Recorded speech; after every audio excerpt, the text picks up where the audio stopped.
the 7 major economies in the world are now starting to collaborate on open science. They have a working group, and the idea is to standardize standards for open science and collaboration between researchers. And the second example, and that is about Japan and the European Union. And this is still not public, so we have Chatham House rules, so please don't convey it outside this room. But presently, the European Commission should be very silent about that, so I promised. So it is about actually an agreement between the European Research Council and GST. And what they want to do is actually to create pathways to use opposite funding and actually for young researchers to get to know each other, but also deliver on groundbreaking research. So those two developments say something about the global ambition of Japan and the European Union. So the question is, so how can we, as research supporters, support actually on a very high level the engagement of our researchers? And that is our theme, because it comes up to research management and research support. So let me introduce the panel first. And on my left side is Katarzyna.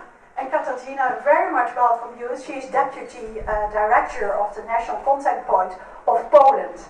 And Katarzyna, she will present a case.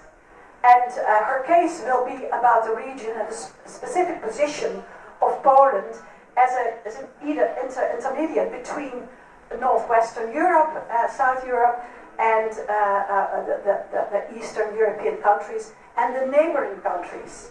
And I very much welcome you. We're very happy to have you on the panel. We have a second case, so we have 2 cases. And the second case is from Japan. And our Japanese colleagues have presented that. And Tamaki Suzuki, over there, he's going to present it, but in cooperation with his colleagues. So I very much welcome Eriko Amano. She is from Kyoto University. And so she helped preparing Kristian Bering on the left side.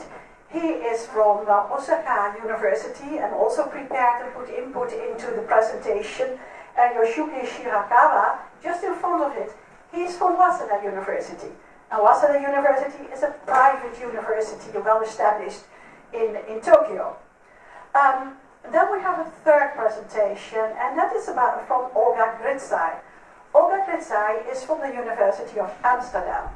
So what Olga is going to do, she will actually clarify the higher level of global opening up the research world, and which is far off from us doing our daily work, so the political side. And most of all, the regulation, and why regulation is important for universities. She will clarify why we have to do internationalization and why we as RMAs are very important in that endeavor. And as for me, I am Marjolein van Griethuysen. I'm partly a researcher at Erasmus University in Rotterdam, the Netherlands, and I'm a consultant in international science affairs. I really hope you enjoy our panel. It is a time-constraining effort what we are going to present, so I would like to ask you, after every presentation we can have 1 question, but then we have to run on. Yes? Please, Olga, take the floor. Yes.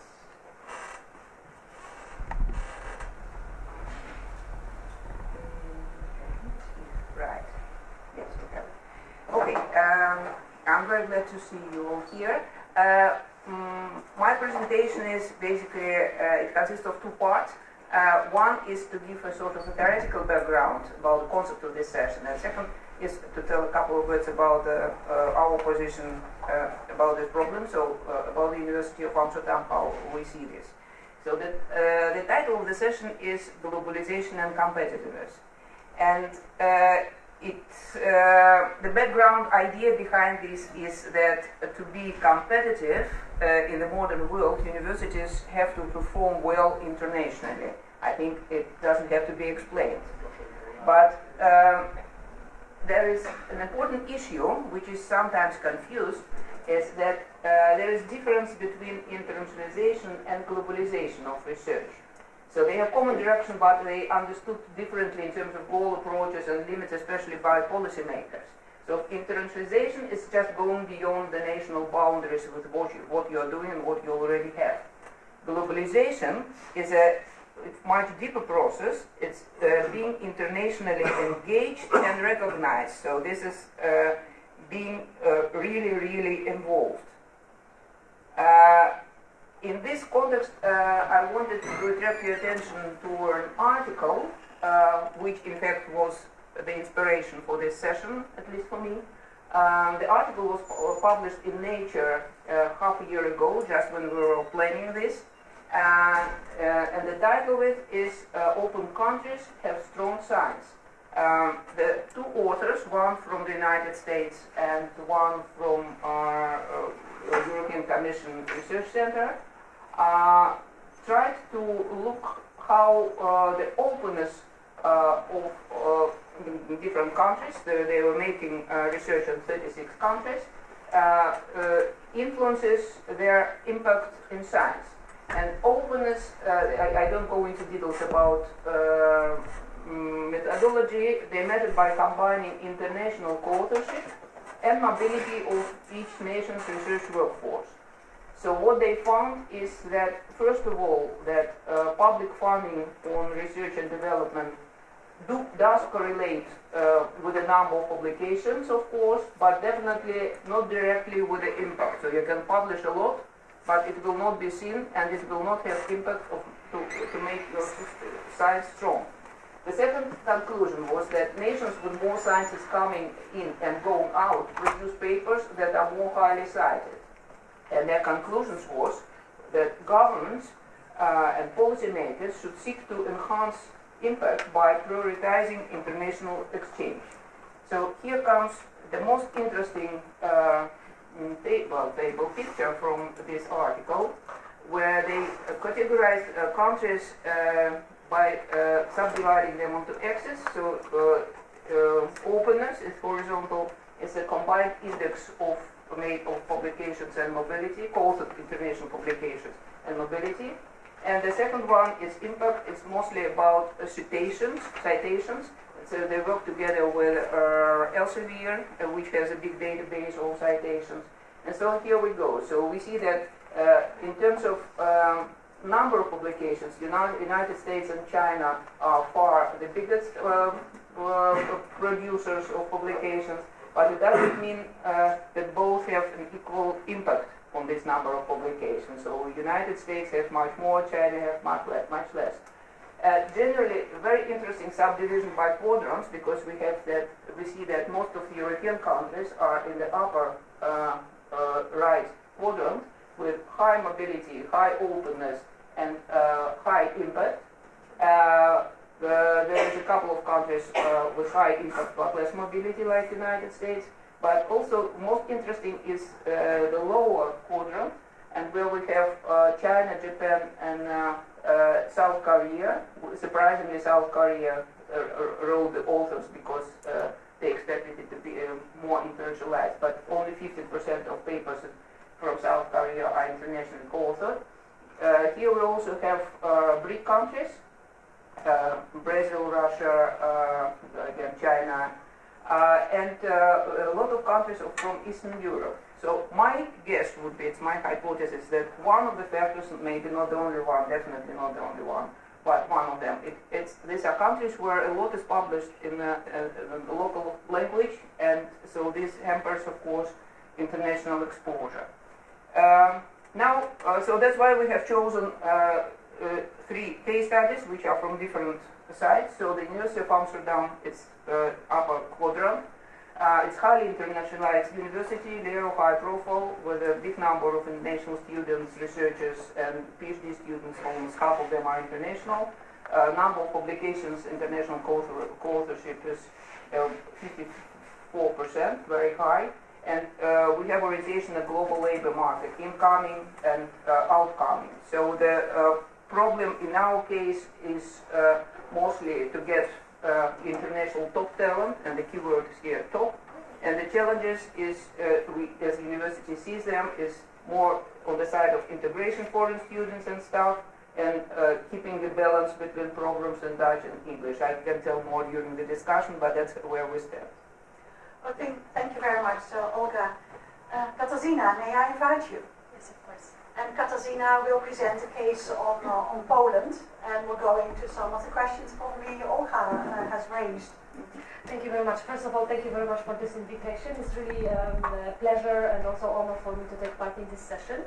And in my presentation, I would like to give you a short overview on the Poland in regard to the internationalization and also, let's say, research excellence. So let me start with a background information. Here you can see a map where the number of researchers are presented in the country, and then also the public spending on research and innovation. So as you can see, the Central Eastern Europe and Poland, of course, as well, is a bit lagging behind in those macro indicators. And as Olga presented in her presentation as well, it has an impact on the science performance within the country, what I will reflect on the further slides. But also, like the other very important for us background information is the participation in the framework program Horizon 2020, because we see framework program as a kind of, as well as an indicator how much Polish science, research and innovation are internationalized. So as you can see, Poland's participation within the Horizon 2020 so far is 1% in the terms of the budget recover out of the program itself. But in general, EU 13, this is the 5% of the budget. So generally, the entire region has a huge challenge. So my question is here, can we talk about the excellence without internationalization? I believe the answer is obvious. While talking about the Polish perspective, I would like to also give you an overview of some indicators and statistics. As you can see, Poland in the Scopus is rated on the 19th position. Our specialty are physics and astronomy especially, and these are the areas where we have the most ERC grants, for example. Then the veterinary material science, but we are suffering with the lower position in regard to the social sciences and humanities and the economy in particular. Of course, also the journals of Polish journals are not very well presented in the Scopus basis, and majority of publication is delivered in Polish. That is why, as Olga presented to you the map, you saw Poland as a country with not a lot of impact and not a lot of internationalization. What's very important of us in regard to the research excellence, these are the research, the ERC grants. So far in the last 10 years, we just received 28 of them, which is not satisfactory, of course. But not just talking about the barriers, I would like to highlight you some points that we have an excellent research infrastructure, because the previous financial perspective was dedicated mainly to elaborate an infrastructure in Poland, and the research infrastructure was a part of that program. So currently, like, we have a lot of modern laboratories, as well as other research excellence, which need to be fulfilled with excellent content. On the other hand as well, Poland is quite active in Marie Skłodowska-Curie reactions and was in the past in the Marie Curie reactions on the 10th position. However, this is in regard to the outgoing researchers, which is actually in line of one of the other barrier we are suffering a lot. This is the brain drain. Still more scientists would like to go out of the country than going. And we have like 700 researchers, foreign researchers who visited Poland within Marie Skłodowska actions within the last 20 years.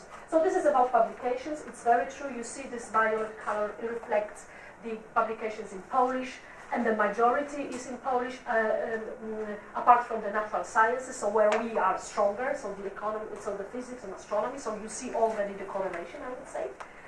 Then this is the Polish position in the Marie Skłodowska-Curie reaction. We are one of the active in terms of the EU13, but as I said, mostly outgoing. And these are the Polish main outgoing targets. So where the Polish researchers are going to. Of course, the natural, our first research market is Germany. This is natural, this is our biggest neighbor, and also we used to have in the past a lot of collaboration as well. Then on the second place is US. It's very popular. Then the UK. While talking about Japan, you can see that also Japan is more popular than Russia, for example. And it's the same popular as Finland. So there is a quite also a movement of the Polish researchers to Japan, especially in regard to the natural sciences, I would say. What's very important while talking about internationalization, these are the students. I said a few words about the outgoing, now let's see who is coming to us. So as you see, the number of the students coming to Poland is rising, and this increase is really high and items, I would say, especially after we enter the European Union. Currently, the biggest population of the foreign students, these are the students from Ukraine, due to, let's say, geopolitical situation, but also due to historical reasons. And I must say that you can see on this list Ukraine, Belarus, but also Lithuania and Russia. This reflects that Poland is a first gate for Eastern Europe into the European Union. So the students from the Eastern Europe are really targeting Polish research market. Very interesting is Norway with the number of students, and you may ask why. The reason is quite interesting as well. I find out that the Polish government has a special agreement with Norway in terms of the delivering medical studies to the Norwegian students, because this is most probably related to the crisis of educating future doctors and medical specialists. So they are coming to us to have this studies. Other like Spain, let's say Germany, it's also quite popular, but those are mostly as well the Erasmus students. So what's very important, those who study from foreign students studying like doing permanent studies in Poland, they indicate as the main important issue is the diploma of the EU country and recognition of the Polish diploma in Europe and in other countries. So this is our major advantage. However, they claim that there are too many administrative burdens, and also sometimes the courses offers are of a low quality. But Poland is very popular among the Erasmus students, and I also find out that they prefer to come to Poland in winter semester. And in summer, it's like, especially the Western Europe, it's like to see the snow and to live with the snow for the first time. We are suffering, they are enjoying. And as of course, this trend related to the internationalization was noticed, obviously, by the government. Recently, there was a new Polish agency, Polish National Agency for Academic Exchange was established, and the main goal of this institution is to internationalize and globalize Polish research, science, Polish universities, especially not only taking care for the outgoing, but also for the incoming foreign researchers. So as you see, they open the new programs, but I believe I will elaborate it later during the discussions. But the other important study is done by this agency is to find out reasons why people are coming, let's say, and researchers are coming to Poland. So mostly these are short stays. They prefer to do the short research projects, or they are looking for materials to research works. The realest reason for them was the PhD study. So they prefer just a short staying in the country and not doing the full courses. This is both true for the PhD students and to the researchers. And last but not least, this is the statistics showing from where the scientists are coming to Poland while using the Marie Curie and Marie Skłodowska-Curie actions. So you see, we have the majority is Ukraine, is similar to the students, let's say, and PhD students and nationality. But on the other hand, the Germans, Italians, Spanish, and Indians are as well coming. And these are the most, let's say, Polish active research organization. One of them is the University of Warsaw, but also companies. Also, companies are interested to gather the researchers from abroad. And last but not least, I would like to just raise your attention to one of the case studies. This is University of Warsaw, the biggest Polish university and the best ranked in the international ranking. So it shows, it also reflects, this internationalization is reflected in the excellence, because this organization, this institution has 14 ERT grants. This is absolute record in terms of Poland. But also they had a lot of Horizon 2020 grants. They are coordinators and work coordinators of more than 46. And also this is absolute record in terms of Poland. They have a research support office, a professional one, with the research managers, and they are taking care of obtaining the grants. So my last slide is about conclusions and further steps. So first of all, there is a need of increased expenditure, but the new law on research and innovation is being proceeded in the parliament, so we expect this law to enter into force very soon. And it should also mobilize private capital to invest in research and innovation. Also, Poland is lacking researchers due to the brain drain, but also the profession is not very, let's say, well recognized, I would say. Then we need to attract scientists from abroad. We need to popularize the scientist job. Also, the funding schemes enforcing international collaboration, like those offered by the new agency, are very much required. We have a lot of structural funds, and we want to use them in the synergy with Horizon 2020, to improve the excellence in internationalization.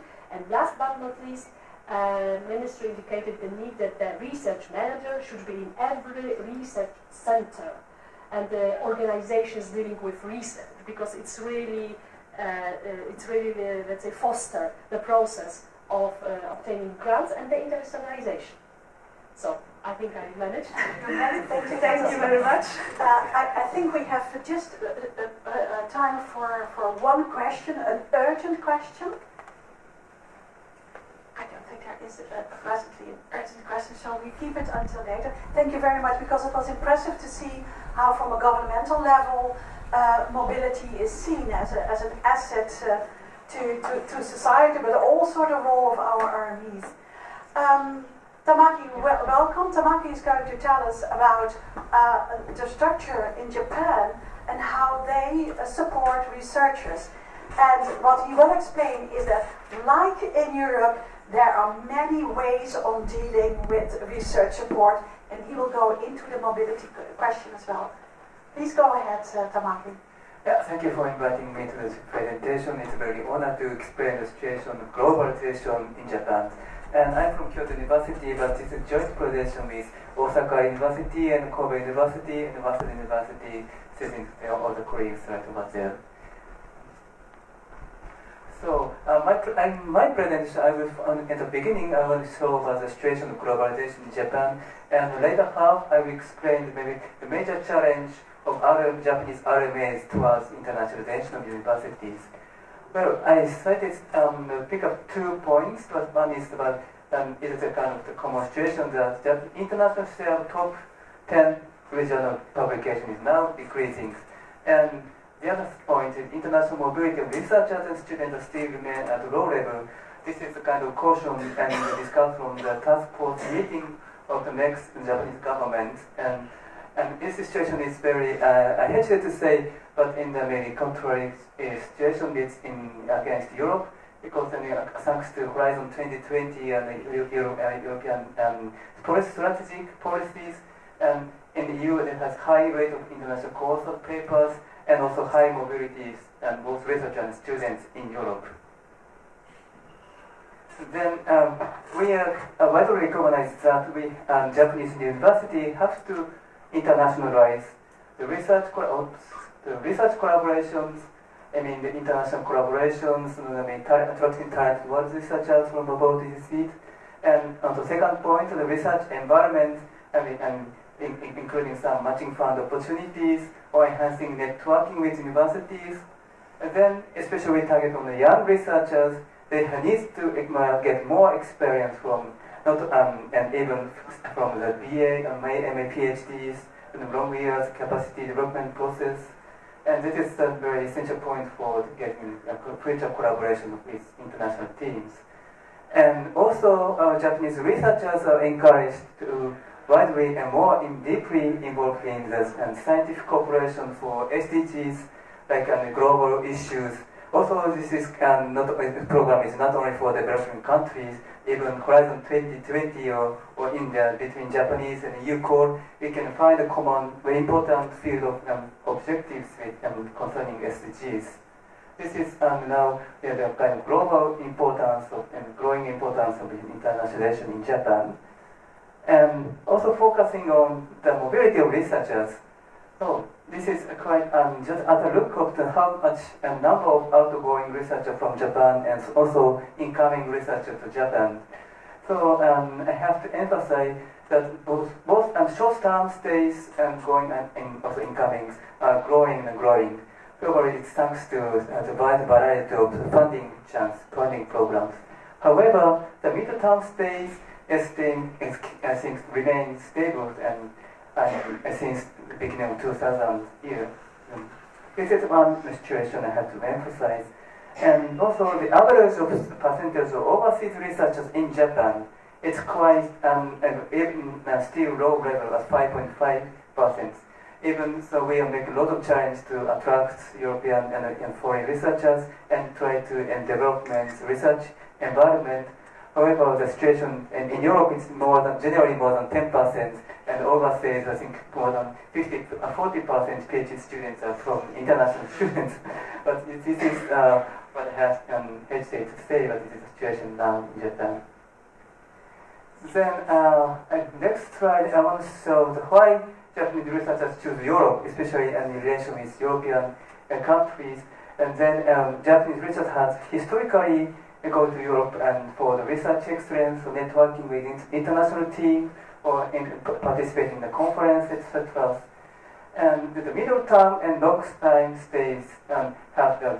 However, there's a quite high amount percentage of researchers choose Europe now, and against more than it's Asia, the second to Asia, especially the postdoc research and sabbatical leave, they choose Europe.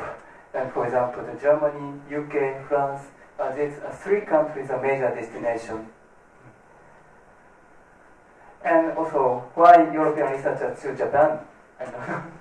And in addition to such kind of research excellence and joint international opportunities, Europeans have many researchers interested in the Japanese research, or maybe staying in Japan as a research hub in expanding Asian countries. And also major countries, France and Germany and UK, they have mostly choose Japan for the stay. So, what are the obstacles in research mobility? We have a lot of things to consider, but just a quick look for the outgoing research from Japan.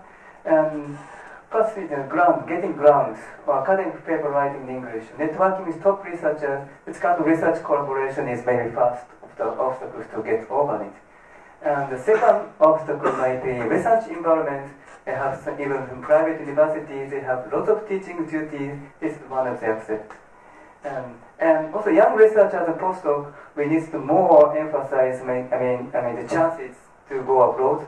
But on the other hand, if once young researchers go abroad, it makes situation difficult to come back to Japan and get permanent position. This is what we have to do in certain situations.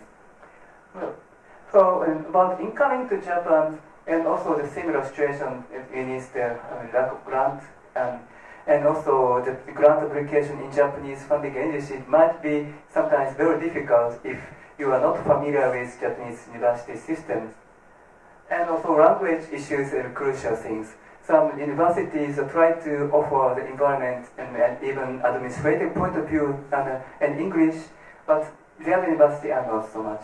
And we have the English environment and might be one of the crucial points that we have to support. And as long as the same as support of the lay food in Japan, like residence visas, it might be very difficult. So, after a quick look at what these obstacles, what Japanese research manager can do, or not only Japanese, for us, including you, what we can do to support promoting mobilities. So this is a chart of some kind of research in development cycles, starting from the infrastructure environment and promoting mobilities, and then promoting international research and publication outlook. So emphasizing this point, supporting and dispatching research to overseas, or attracting, supporting foreign researchers in Japan, that might be one point we have to collaborate right now. And what can Japanese RMA can support total mobilities? Then, for example, I picked up 3 points. The first point is research environment for incoming researchers to Japan. So some universities are offering support, supporting grant applications for international researchers, even JSPS Kakenhi or the English paper writings or so. Then the second point is we need support exploring overseas collaboration with Japanese universities. Of course, so we share information, grant and fellowships, and that maybe gives a lot of chance for you and researchers to stay in Japan. And also joint coordinate applications like JST or Horizon 20 joint program or the other programs. We can share such kind of information and support joint application or such kind of coordinated applications. And also project support, even not only for getting grants, and also we can even work on the post hours and for the project management. Then also the last third point, researchers exchange by using an overseas office in Europe. So I have to emphasize this point. Many Japanese universities have liaison office, overseas office in European countries. And Kyoto have office in Heidelberg, and Brussels, and Kobe and Waseda University settled the branch office, and Groningen in Osaka. So this office can have a lot of potential to make a fast step of making joint project. So from now, I will show 4 case studies to showcase quickly and what we each university are challenging for. The first case is from Osaka University, and Kristian Bering and his team are supporting international research environment with European and foreign researchers. For example, they provide opportunity of English academic writing support or English web page support, and also in promoting the overseas research projects and starting up project matching support and infrastructure projects, including the joint lab project. And through this kind of activities, we see that both incoming and outgoing number of researchers are very rapidly growing now. So this is first. And the second case study is from Kobe University. Kobe University is also very focused areas of research of smart communities. So they support promoting research mobility to organizing joint workshop and symposium, and this actually is supporting research collaboration on this kind of minor topics. So, the third case showcase is from Waseda University. Waseda University, as Olga explained here, is a only one private university of us, and as they have the mission of promoting international joint research, and they have the strongest network and gather first-hand information and transmit Waseda's activities. These 3 are core activities in this office. And by using Brussels office, they organize such kind of academic events, and also they see, and by organizing such kind of events, the mobilities of the researchers are rapidly also growing up. The last one is Kyoto University. We have the office in Heidelberg, and we are focusing on the supporting research promotion and also educational promotions. And we organize a symposium with targeted universities widely in Europe. And by using the university consortium in Germany, we promote such research projects. And also we promote some researchers' mobilities projects, like supporting an organization of film workshop or dispatching Kyoto TU researchers to Germany. So this is, I think, only 1 minute. So this is the last slide. I have just said thanks for inviting me again, and also all the RMAs in Japan will be supported and open the chances to collaborate with you. This is my last message. Thank you very much. one urgent question for Tamaki in the audience. Okay, then I just want to ask Olga, because she had a very short time, and you were actually not able to convey actually the newest insights at your university about over-internationalization. Oh yeah, that's yeah. Yes, it's No, we're important. thinking about how to enhance internalization to get better science. So I think in our case, enhancing internalization is already not the point. And now we hear voices about. I speak. Is it okay? I speak loudly now. Yeah. Oh yeah. Yes. So we are speaking, in fact, over sort of industrialization, over internationalization, or rather how to keep it under control. So the surprising speech of our rector at the beginning of the last academic year contained a lot of figures where we have, for instance, in student classes where 90% are from Germany or 90% are from China, and that's what the university feels a little bit too much. And they want to have a certain balance so that the Dutch students have a chance and that the Dutch language doesn't disappear completely among English courses. And of course, on the one hand, there is attractivity of English language courses, and because university gets a lot more money from international students.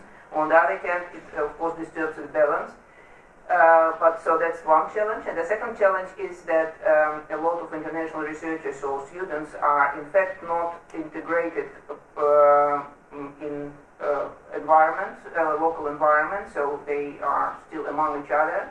So this is seen as a challenge, but I would say that basically it's a luxury challenge. So I think we are now speaking about it, how things are going well and how to do it even better. Okay, thank you, Olga. And well, we will start with the panel, and of course the two gentlemen who haven't been able to speak. So I'd like to ask Katsuhiko actually about what is your role, and please explain to us what you do with smart specialization and your role in that process. Yes, thank you. I'm coming from Kobe University, only famous for Kobe beef. But my strategy is to combine common interests between EU and Japan. In EU, as Mr. Suzuki said, there are many advanced smart cities. On the other hand, Japanese government took up the science technology-based policy to realize smart community. So smart city in EU and smart community in Japan are supposed to be almost same meaning. So I would like to promote researchers' mobility in terms of smart community. Now I take two approaches. One is to collaborate with Western Europe. We already organized research exchange opportunity between Barcelona as a smart city and Kobe city. And the joint workshop is held in Barcelona in autumn and Kobe in spring, alternately every year, to encourage bilateral mobility for both side researchers. And the second is to collaborate with Central and Eastern Europe. Actually, from tomorrow, I will visit Hungary and Poland research institution to find out the possibility of research collaboration with Kobe University.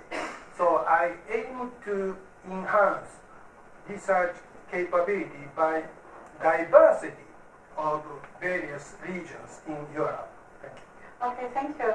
Kristian, from Osaka University, can you add something to what your other partners had said, some differences of what Osaka does with incoming and outgoing mobility?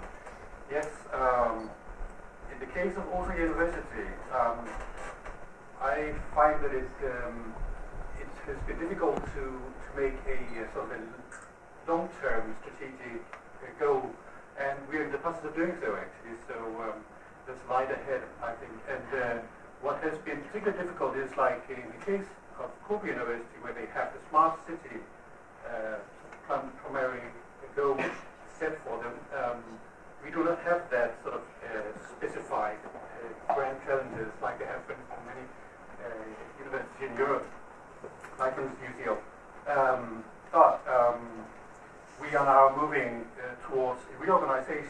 about the structure within the university, which has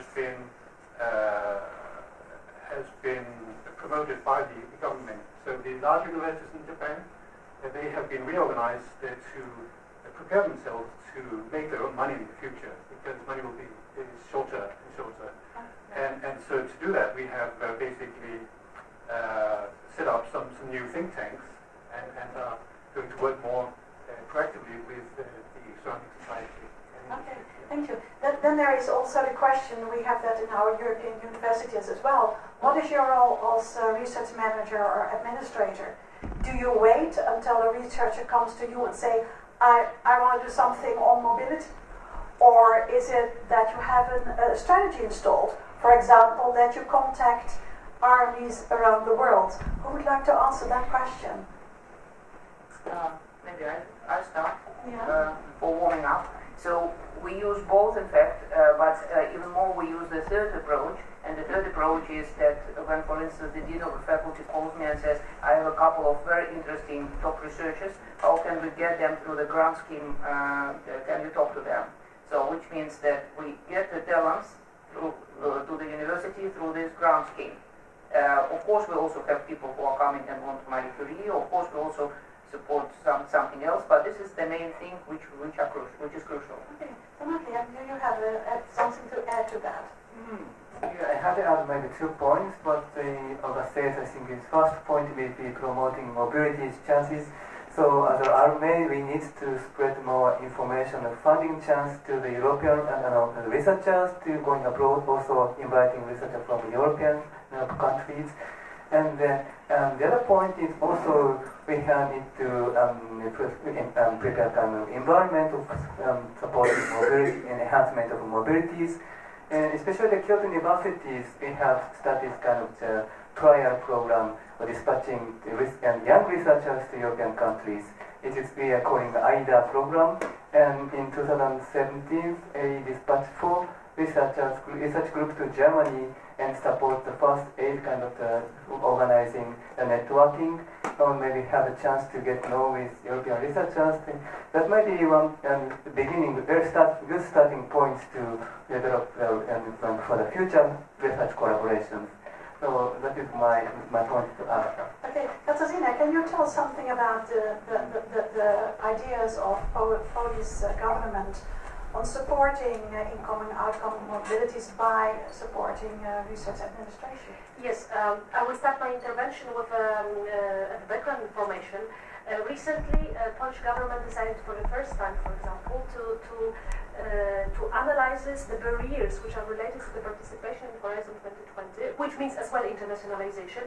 And one of the barriers mentioned was the lack of the research managers and the research administrators. So what we have done so far, for example, was jointly with the 10 universities in Poland to set a special 1-year post-diploma course where we trained research administration and we also brought the best practices from abroad so they could meet the people from there. So we think this is a very important issue because without this, the researchers are left on their own with doing the research grants.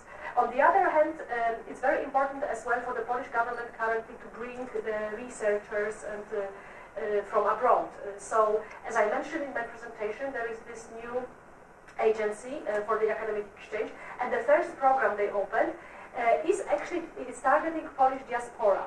As due to the brain drain phenomena, the Polish researchers are all over the world, and they are offered quite a significant amount of money to come back. For this amount of money is guaranteed for 48 months, and also they can set their own research team and pay the people as well the salaries at the European level, because one of the weakest link of the system are of course the salaries. So here is also the support of the government. What we do in the National Contact Point, for example, to somehow support the process, we develop our Euro Access network. I know you are for sure familiar with the Euro Access. It's a special tool of the European Commission to support incoming researchers. So our Euro Access office is now growing in order to give the critical mass of those who are coming and dealing with daily issues like, I don't know, taxes, insurance and so on, because the systems, even if still it's a European Union, the systems are difficult, but also the EURAXES helps the third countries, so outside the European Union, and the researchers are using this this mechanism. Yeah, thank you. We have a few minutes left, so I think I'll give the floor to the audience, if you all agree, panelists. Yes? Who can I give the mic? Please introduce your name. I'm holding the mic, otherwise it might get lost. Please state your name and I'm David Esteban. I'm from Spain, from my company Force. I'm a consultant in R&D and innovation. My question is very interesting. Thank you very much for your presentations. Most of it was related with, let's say, researchers or research-related aspects. The other side of the same thing is a proposal projects-related perspective. I've been myself promoting projects in which I've been in contact with, for instance, Japanese researchers, and we also need motivational instruments in the program. If we have to justify why we have foreign research involvement from elsewhere out of Europe in the proposal, and this is weakening our proposal, this is a serious battle. So how do you see that? who wants to answer that question? Who of the panelists would like to answer this question about motivational instruments? Yeah. We have that discussion at the university right now because are we to promote right in 2020 an FP9 applications or involvement proactively? And so in order to do so, we need to explain exactly that. What is the benefit for the researchers? And so because you cannot get any money, you can't get in that punch that is needed to create motivation. But in our case, well, it comes down to my team basically to try and bring through the message that network is essential, not just to research excellence, but to create a synergy between Japanese and overseas researchers, and thereby creating not just research excellence, but well, impacting in terms of research excellence and possibly also an industry and innovation progresses in this area. So I guess there's a lot of need for discussing about how we can actually make industry work together with universities beyond the regular methods, focusing on, for instance, IPR, to work more with, for instance, societal stakeholders and local communities. Okay, thank you. Other question? That's the personal view, sorry, I have to stress that. Please state your name and your affiliation. My name is Bruno Hoost. I'm from the University of Antwerp. You mentioned the example of working together with Barcelona on smart cities. What was actually the breakthrough to say we will cooperate, and to what extent or how do you see this cooperation? Is it a long-term cooperation? Are there budgets available to do stepwise work? What does it look like, this type of cooperation?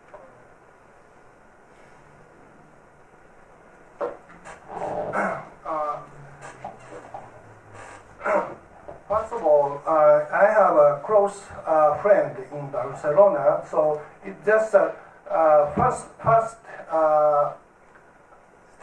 first step is a very, very personal relationship. But after that, I realized, I didn't know, but I realized that Barcelona city and Kobe city is sister cities, and they have agreement. So now the Kobe city government, local government, pays a budget to exchange to pay the mobility expense. So then maybe for several years, for a while, this relationship will continue. And Barcelona city is hold Smart City World Congress every year. Maybe I thought the Barcelona city is the center of the smart cities. So many countries, the people come together. So this tendency will continue for a while. Thank you. Other question? But we still have 15 minutes. Hmm? We still have 15 minutes. We still have 15 minutes. Yes. Okay. Well, Yeah. 10 minutes. We still have 10 minutes. Then we have discussed with each other last half year about the importance of collaboration, but also what are our assets. And one of our assets was regionalization. Are you a regional champion as your university in your own region? So I would like to ask one of our Japanese colleagues to comment on that question. One by one? One by one, it's okay. Kristian, can you start? The local champions, meaning are we competing with Kyoto University, for instance? Yes, we are. No, but I'm being regional, not within Japan, but within your region. Oh, right. Yes? Well, Asian corporation. are we collaborating then to become champions within the region? Yes, you can definitely say that. Yes. Can you give an example? Um, Which countries, for example? Well, for instance, the RMA association, the RMA, is trying to unify forces within universities in Japan to be able to work more efficiently with overseas partners and stakeholders. Can you name some countries in that area? So is it Taiwan or is it Well, in Korea? my Or case, I am trying to focus on creating closer ties with Denmark because there is a strategic opportunity that I'm trying to push. he is from Denmark. You know, you should have friends. But that's also it's not a personal agenda, of course, it's just that it's easier now to see some very obvious opportunities there. But if I may, there was discussion yesterday, so it's about different views on Trans-Asian collaboration and the number of Chinese or Korean students. So maybe you can say more about this, so how it is seen. It's slightly prickly or tricky because a lot of overseas students coming to Japan are Asians, and so coming from Southeast Asia, bringing back the knowledge and know-how that you have gained in Japan makes the neighboring countries stronger and therefore creating stronger competitiveness. And so to be able to keep a position that is advantageous, we will need to probably learn how to collaborate more efficiently and more win-win politically beneficially. So and to have that circle being a spiral not circle is probably part of the agenda that we are facing. Yes. Can you get Okay. Then I'd like to speak about a little bit ongoing mobility strategy. Kobe University has a young researchers overseas sending system. So that is, young researchers have few opportunity to go abroad and make international research collaboration. So university management provide expense of mobility and living to stay overseas universities for 1 year. So the dean of every faculty recommend excellent researchers, young researchers, and among them, finally, 15 researchers are selected by top management every year. So in many cases, superior researchers of the same laboratory advise overseas institutions that they should go, and after finishing the sending period, they can return the same position. Same position.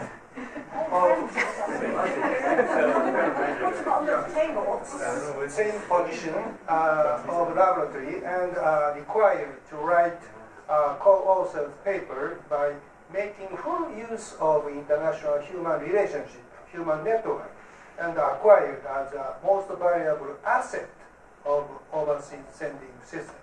Okay, thank you. Tamaki, your comment, please.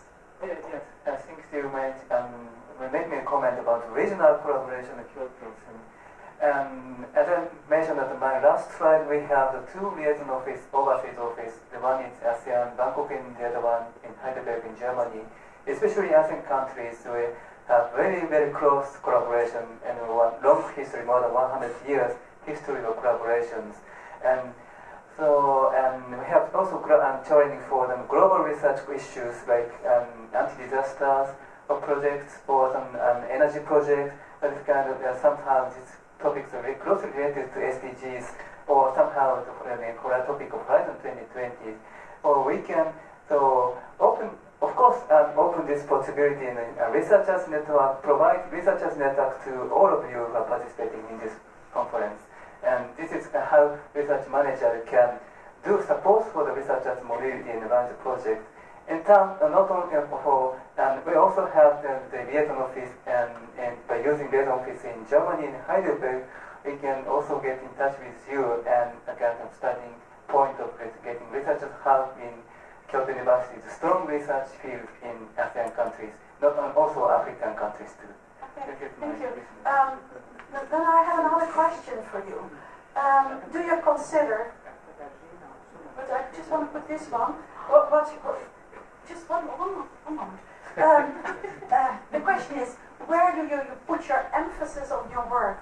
On incoming or outgoing mobility? Where is the emphasis? So, yeah?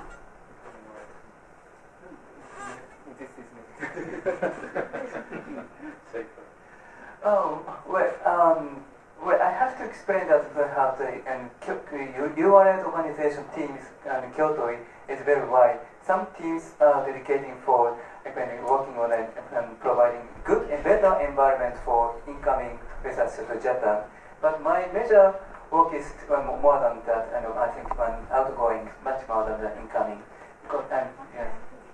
Katarzyna, please.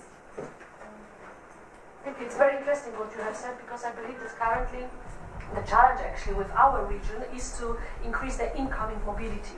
Because Poland, as the other countries of the Central Eastern Europe, are suffering still of this rather like outgoing, because they are outgoing, they are usually staying.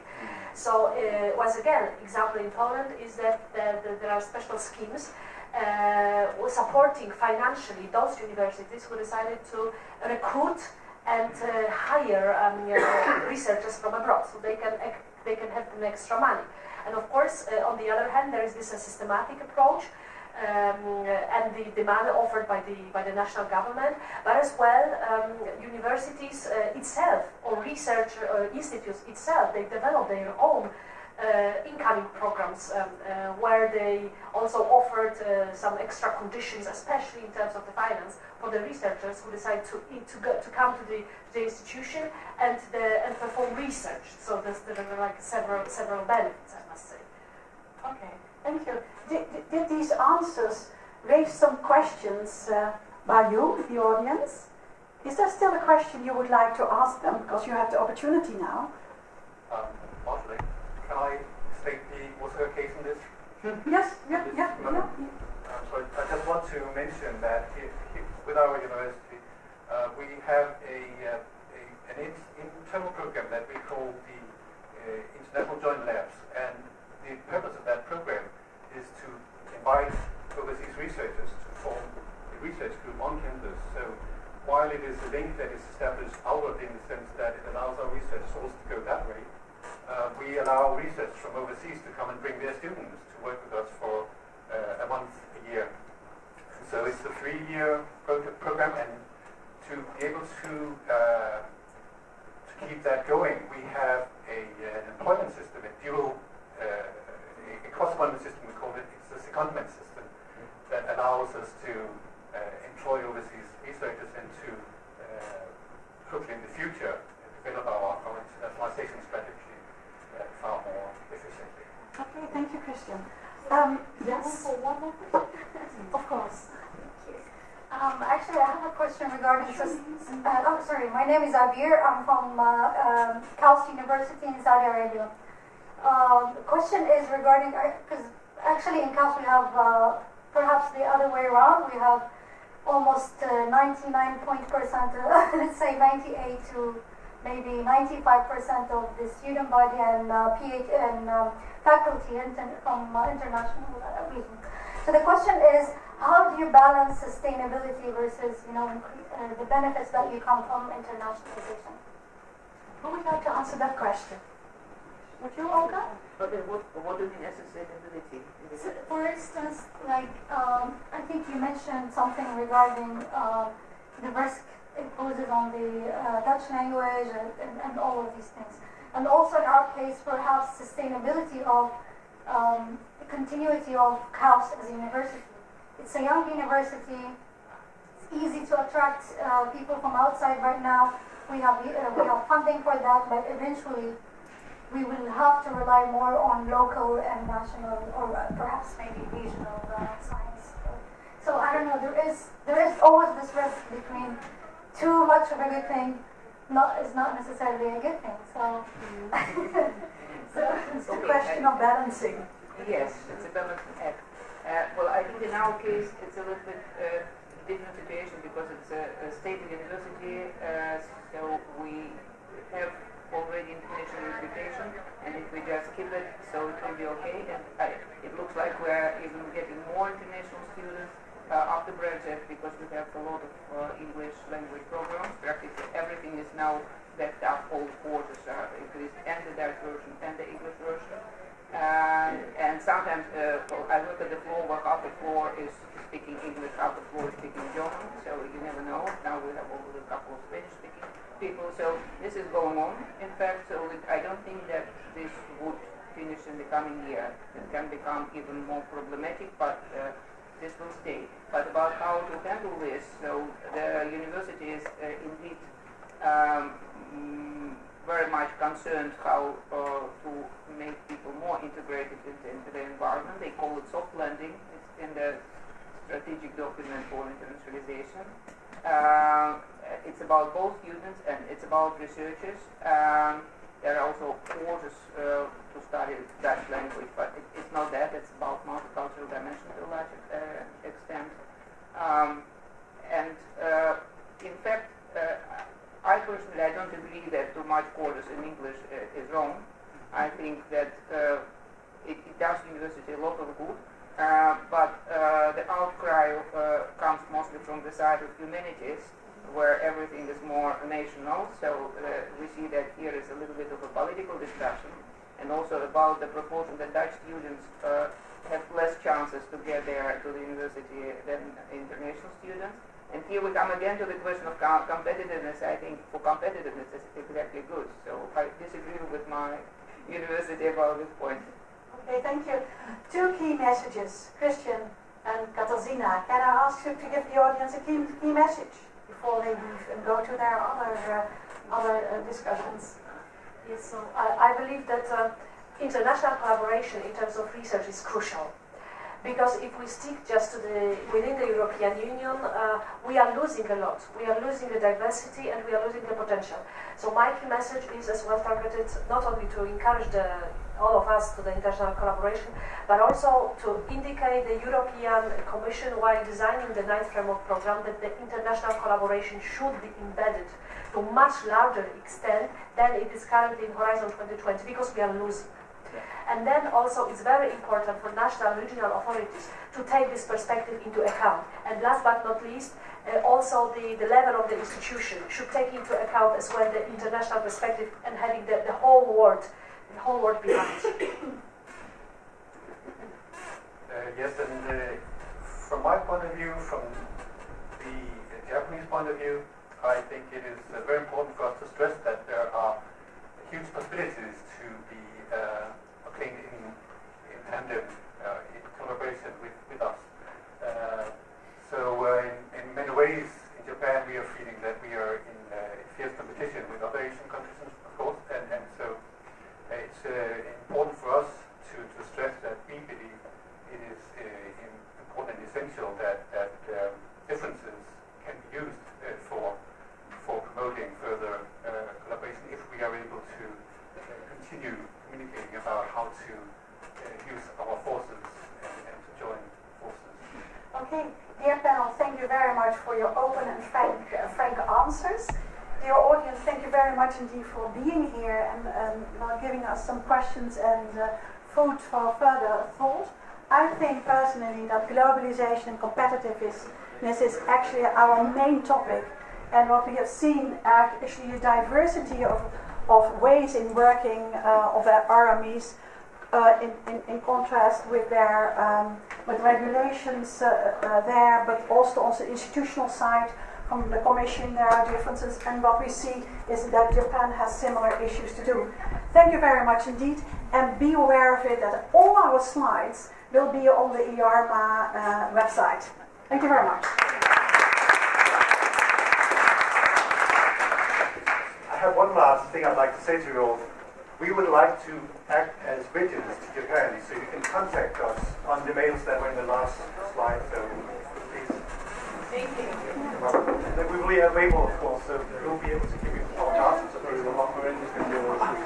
Thank